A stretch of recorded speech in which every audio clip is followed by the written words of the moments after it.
16/7, no ano de 622 depois de Cristo, começou o calendário, né, islâmico.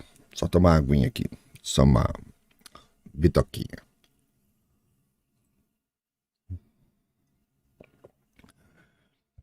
Então eu falei, poxa, tem uma parte curiosa na história do surgimento do Islã, relacionada à vida do profeta Muhammad, que a gente chama de Maomé. Eu falei, vou contar para a audiência. Aí digam vocês se isso não é interessante. O surgimento do Islã, ali por volta do ano 622, surge de uma revelação. Praticamente todas as religiões surgem de uma revelação. E o Muhammad ia para uma caverna para meditar. Ele gostava daquela determinada caverna para ficar lá meditando. Eu vou contar daqui a pouco, isso já era ele mais velho. Quando aparece para ele, supostamente, o anjo Gabriel, que pede para ele recitar. Recite. Aí o Muhammad lá olhando, entendeu porra nenhuma. Ficou assim, não sei o que você está querendo. Aí o anjo, recite. Aí a gente cai numa questão da cultura islâmica, que tinha uma cultura muito forte em cima de poesia. Você sabia que existe uma quantidade gigantesca de palavras para dizer a mesma coisa? Arroz, mel, são palavras que você tem 40, 50 palavras para significar mel. Aí você fala, como é que é possível? Não. Aquele líquido dourado. Aí tem uma palavra específica que significa isso. Então tem uma série de palavras para dizer mel, tal. Então isso é muito forte na área de poesia.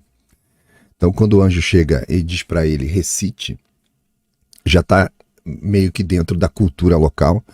E ele aperta o ombro de tal modo que ele chega quase a desmaiar. E seguiu a história, ele escrevendo ali o Alcorão.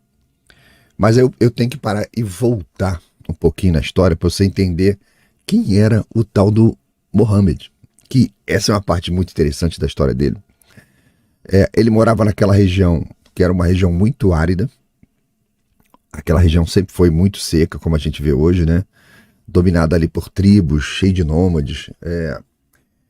E existia uma coisa muito dura na cultura árabe da época, que era, por exemplo, você teve... Tua esposa está grávida. Aí nasceu uma filha. O árabe ele podia ir lá no fundo do quintal e enterrar a filha. Ah, não quero não. Isso vai me dar muita despesa. É mais caro que meus escravos aí para minhas tamareiras. Para cuidar das minhas tamareiras. Era muito duro para a mulherada. Pior do que você imagina o Islã hoje aí. Então, dentro dessa cultura, o Muhammad nasceu ali na cidade de Meca. E ele cedo ficou órfão e acabou sendo criado pelo avô. E depois o avô dele morreu e quem continuou a criação dele foi um tio, Abu Talib, né? E o Maomé era conhecido por sua honestidade e integridade, que ele herdou da formação que ele teve do tio e do avô. O tio e o avô trabalhavam para as caravanas, porque Meca tinha um deus a ser venerado por dia. Todo dia tinha caravana chegando em Meca. E o avô e o tio trabalhavam no comércio que atendia, e serviços, né, que atendiam as caravanas. Mas ele era tão confiável, o avô e o tio, que as pessoas chegavam a guardar com ele dinheiro, ouro e filhos, crianças, para que eles pudessem viajar. De tão confiável que ele era. E o Muhammad cresce nesse ambiente. Uma outra prova da confiança que o Muhammad tinha, ele certa vez estava passando numa praça e estava rolando uma briga, discussão acirrada lá. Ia ser inaugurado um templo e a família que colocasse uma determinada pedra especial num determinado canto especial do templo seria a família dominante. Só que tinham 4 famílias disputando a pedra lá para colocar no templo. E a galera já com a espada já desembainhada. Nisso, Mohammed está passando na praça. E o pessoal olha e fala assim, pô, olha lá, vamos perguntar para Mohammed, porque ele é um cara neutro. Ele é um cara que vai conseguir decidir qual é a família aqui que vai botar a pedrinha lá no lugar. Aí Mohammed chega, escuta aquela situação toda, fica ali pensando. Aí ele fala assim, traga um lençol aí, um pano grande, um lençol grandão, aí traga aí. Aí o pessoal botou, chegou, trouxe o lençol e falou, estica o lençol no chão aí. Esticou o lençol e tal. Aí ele pegou a pedra, botou no meio do lençol e falou assim, ó, você da família tal, pega nessa ponta. Você da família tal, pega na outra ponta. Tá, botou cada família segurando numa ponta. Falou, agora vocês vão lá e deposita a pedra no local. São todos dignos aí, ó, tá, pá. Foi uma festa, uma alegria danada, porque ele, sábio e de muita confiança, conseguiu resolver, né, aquela situação.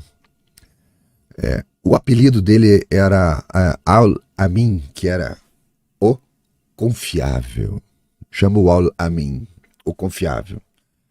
Né? E ele também trabalhava com comerciante e ele acabou casando com uma viúva muito rica, que era apaixonada por ele era um casal super apaixonado. E uma coisa interessante da Khadija, que era a esposa dele, ele com aqueles encontros com o anjo na caverna, e o anjo passando para ele as coisas do Alcorão e tal, ele chegava em casa para a esposa e falava assim, mulher, eu não sei se eu tô ficando zureta das ideias, mas eu vou lá na caverna, aparece um anjo, e ele fica me passando as coisas para escrever, eu não sei se é orégano, o que tá acontecendo comigo? E a mulher falava para ele assim, ô Mohammed, presta atenção, cara, se eu fosse um anjo e descesse aqui na terra, eu falaria era com você, você é o cara mais confiável da cidade, todo mundo gosta de você. Se eu tivesse que passar uma mensagem, eu ia usar você. Aí ele falou, porra, então não tô ficando maluco mesmo, não. Isso é interessante você ver o espaço que existia naquela época, né? No caso do Mohammed, já essa divergência. Se a mulher dele falasse isso, se ele fosse um árabe tradicional, daqueles brabo lá, a mulher vai falar com ele um negócio desse, ele já matava a mulher na hora. Era uma época bem difícil, assim. Então, por volta dos 40 anos de idade que ele começou a ter esse encontro com ali na caverna de Hira com o anjo, ou seja, ele já era um cara mais maduro, né? Então ele, com tudo escrito, começou a difundir, começou a divulgar, né? E essas revelações, elas continuaram por cerca de 20 anos, ele recebendo informações, né? E Maomé começou a pregar sobre o Deus único, né? A unicidade de Deus e a necessidade da justiça social, da caridade, da piedade. E as mensagens que ele transmitia, no entanto, naturalmente, você imagina, ele mora numa cidade, Meca, que recebe um Deus por dia e vive desse comércio. Todo mundo, vai vir a tribo para... hoje é o dia do Deus, sei lá o que, Deus Palhaço. Aí vinha os adoradores do Deus Palhaço para a cidade lá, ia lá, gastava dinheiro em hospedagem, comida, e comprava as coisas e tal, e arrumaria e ia embora. Aí no dia seguinte era outra, então a galera vivia disso. Aí chega um cara falando o seguinte, não, é um Deus só. Aí o pessoal da cidade falou assim, esse cara tá de sacanagem, acho que a gente vai viver de quê? Se a gente tiver só uma caravana por ano. Então vamos matar esse cara aí. Eles tentam matar ele, não conseguem. Dá errado. Quem tava dormindo no lugar dele, acho que era um parente dele, um primo. Mataram o primo dele. Então, essa cultura dos múltiplos deuses lá, muito enraizada. E a pregação dele pegava demais, porque você imagina, você é um escravo. Aí você trabalha numa determinada casa. É tratado igual lixo. Aí chega um cara, e o Mohammed era de uma tinha uma família considerada superior, né? E chega aquele cara de uma casta superior, fala pra você, não, você é igual a mim, senta pra comer comigo aqui. E, porra, lá na casa do patrão dele, ele trabalha, o dono dele, ele tinha que ficar em pé no canto da parede, olhando pra parede lá, não podia nem olhar pra mesa. Então, isso foi pegando, foi crescendo, crescendo, e o pessoal da cidade falou, esse cara é uma ameaça. E começaram a tentar matá-lo. Tem um momento que ele foge, porque essa oposição se intensificou demais ali, e ele com seus seguidores ali por volta do ano 622, eles têm que fugir de Meca. Tem que ir para outra cidade. É o que eles também chamam de Égira. Égira tem 2 significados, né? Mas não vou tratar disso agora não. Então, eles fugiram para uma cidade. Olha, essa aqui eu acho que é a coisa mais interessante da história toda. Eles fugiram para uma cidade chamada Iatribe. Essa cidade de Iatribe hoje é conhecida como Medina. Só que essa cidade de Iatribe pertencia a um... Quem era rei lá? Como é que era o nome do rei? Não, eles fugiram para Iatribe. Deixa eu lembrar, tô de cabeça aqui, tá? Não foi Iatribe não, eles fugiram para Iatribe, tá? Depois teve perseguição lá também em Medina. E aí eles tiveram que fugir para Abissínia. Isso, eu tava confundido aqui com a história do café. Na Abissínia, né, que é a atual Etiópia, onde um rei cristão, tá, que era o dono lá da cidade, né, ele chegou na porta da cidade, tinha um grupo que tinha vindo lá de Medina, que correu, imagina, Mohammed fugindo pelo deserto lá com seus seguidores, passando fome e sede. Se eles morressem no deserto, ia acabar tudo. E essa galera de Medina vai de camelo, contorna ele, chega lá na cidade do rei cristão e fala pra ele, ó, tá vindo uma galera aí, que zumbeira, arrumou um monte de problema lá em Meca, arrumou um monte de problema lá em Iatribe, e agora estão vindo aqui pra Abissínia, não deixa esses caras entrar, não deixa, vai ó. Aí o rei cristão falou assim, ó, beleza, já escutei você, agora eu tenho que escutá-los. Aí os caras chegam na porta da cidade, o rei desce, vai lá, aqui o pessoal todo moribundo lá, e o rei pergunta para eles assim, me conta aí, como que é essa tua religião aí, quais são os princípios dela? Aí ele vai e conta, Isso tem que lembrar, estava bem no princípio do Islã, né? Então o rei, que era acho que o nome dele era Najashi, o rei escuta ele falar, pega um graveto, faz uma linha no chão na frente deles e fala assim, o que separa a tua religião da minha é menor do que esta linha. Podem entrar. Aí ele salva o Islã. Um rei cristão salvou o Islã. Tem uma outra coisa interessante aqui nessa história curtinha aí do Mohammed. Depois de viver ali na cidade, Abissínia, eles começaram a fazer a égira para outra cidade, que é aquela cidade que eles não conseguiam tomar.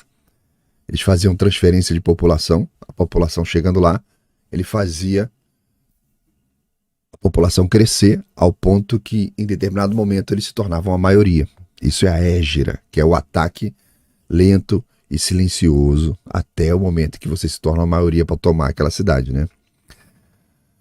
Então, após um período curto, eles conseguiram crescer bastante, né? O Mohammed montou um grupo grande de seguidores. No ano de 630, ele volta marchando para Meca. Quando ele chega em Meca, a força dele era tão grande que não teve nem resistência, né? Eles chegaram lá e conquistaram a cidade instantaneamente e começaram a fazer uma limpeza na Kaaba. A Kaaba era o templo que tinha todos os deuses de todas as romarias lá. Vai destruindo todos os ídolos pagãos, todo mundo. É dito na tradição que quando Mohammed chega na imagem de Jesus e Maria, que ele falou assim: opa, nesse aqui ninguém toca. Ele pegou um pano azul, que significava nobreza, e depositou em cima da imagem o pano azul. Essa é a tradição, né? Ali era um símbolo dele reconhecendo o Jesus como profeta, né? E a importância de Maria. Maomé morreu ali por volta do ano 632. O Islã continuou expandindo aí pelo Oriente Médio, crescendo e tal. Mas o que eu queria trazer de história para vocês é essa característica interessante nesse ponto da biografia do próprio Muhammad, de como é que era a personalidade dele, como é que o negócio cresceu, essa coisa do rei cristão que deixou eles entrar, salvou o Islã ali na Abissínia, e depois a maneira como ele tratou lá na Kaaba a imagem de Jesus. Aí, como o Alcorão não tinha, não dizia tudo que os fiéis queriam saber como se portar, né? Eles começaram assim, o que o Alcorão não dizia, eles procuravam na vida do Maomé. O Alcorão diz alguma coisa, como é que tem que ser o meu cabelo? Não diz nada. Mas como é que o profeta usava o dele? Assim, tal. Então vamos fazer igual. Então depois começou-se a criar, até hoje, uma série de regras que não tem nada a ver com o original e que deu essa desvirtuada tremenda no Islã que a gente vê hoje. Quando você vê o Islã menos radical, é o cara mais original, né? Não sou especialista na religião islâmica, mas eu estou só focando aqui na história. Então, uma pequena explanação sobre esses fatos interessantes aí na vida do surgimento do Islã e do profeta, ou Muhammad, como um rei cristão salvou e como ele tratou a imagem de Jesus no momento da limpeza lá do templo da Kaaba, e ver como é que isso é tão afastado do que é o Islã hoje, né? Já falei numa live aqui sobre a infiltração da KGB no Islã e o surgimento do Islã radical, explosivo, tá? Beleza?